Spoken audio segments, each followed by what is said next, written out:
Today I'm going to review and compare the Olympus VF-2 and VF-3 viewfinders for Olympus Micro Four Thirds cameras. Olympus also makes a VF-4 viewfinder, but I don't have one, so I'm not going to review it.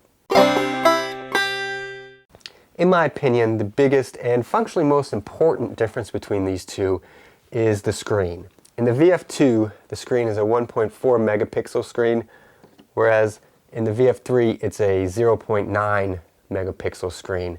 The magnification on the screen of the VF-2 is 1.15 times, whereas on the VF-3, it's just 1x.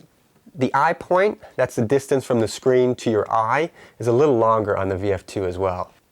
What this means is that the VF-2 has a slightly larger, higher resolution screen than the VF-3. And while the differences don't seem to be that big, it is noticeable, and it does have an effect on my photography experience. Not only that, but the VF-2 does a better job of rendering colors and shows more details, especially in highlights and shadows. The VF-3 tends to blow out highlights and you lose detail in the shadows. In my experience, this makes it kind of hard to manual focus with the VF-3.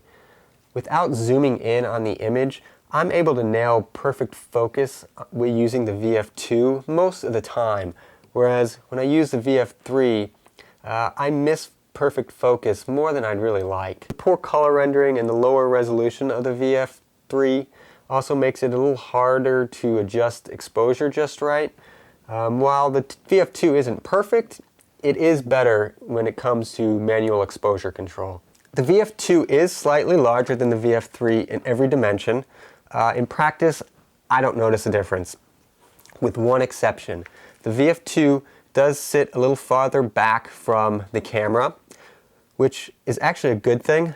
I kind of have a large nose, and using the VF-3, my nose really gets scrunched up against the LCD, whereas with the VF-2, I have a little more room. My nose isn't as uncomfortable. The VF-3 does have a nice locking feature so that it locks onto the hot shoe, whereas the VF-2 is just held on by friction. I'm pretty careful with my camera.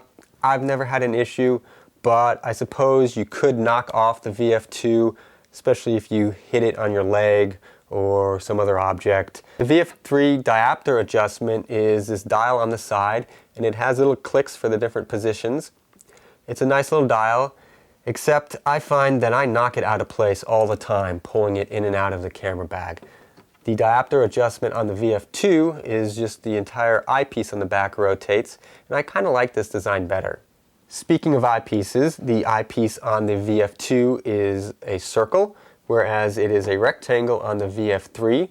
I kind of like the round design better. Some people might disagree. The VF-2 comes in black and silver, while the VF-3 just comes in silver. A silver eyepiece on a black-bodied camera looks a little funny, but it's really not a big deal in my opinion. If you're just using the viewfinder to compose your image and you're not manual focusing or really messing with the exposure much, then the VF-3 is probably all you need.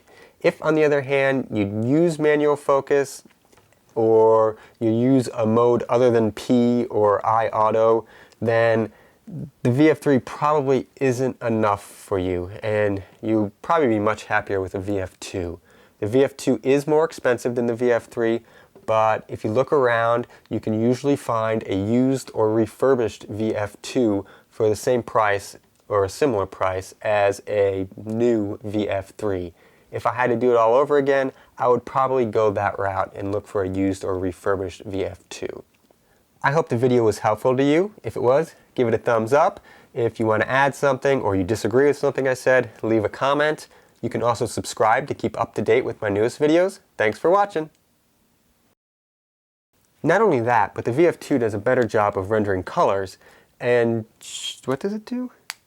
Not only that, but the VF-2 does a better job of rendering colors and does a better job of... Not only that, but the VF-2 does a better job of render... Am I even filming?